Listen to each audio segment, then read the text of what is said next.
Namhlanje ngikhuluma nesitho esincane esiwulwimi. Ulwimi elichitha imizi nemizana. Ulwimi elishisa amahlathi lidiliza amawa. Ulwimi elichitha into ezinhle zakhiwe lifike lilincane.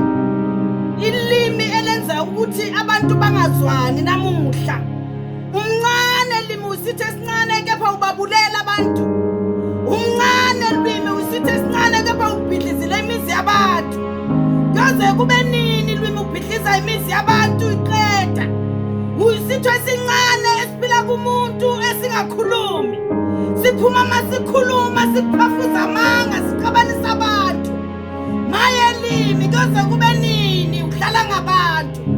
Awukhuluma kuhle ngomuntu maye limi. Uyaqabanisa ngaso sonke isikhathi. Ushisa amawa, ushisa amahlathi. Kodwa uyilimi eliphila kumuntu eliyisitho esincane. Uphuma kwakho umhlaba uyatsha. Uphuma kwakho amahlathi ayavutha. Uphuma kwakho abantu bayaqabana. Kaze kube nini limuphila lempilo oyiphilayo? Ake wenze into ezinhle limuthi uma uphuma bese kutholakala ukuphila. Awukhipha amagama nokuphila limi avele kuwe. Aphilisa abantu, akha abantu, ayekela ukuqeda abantu limi.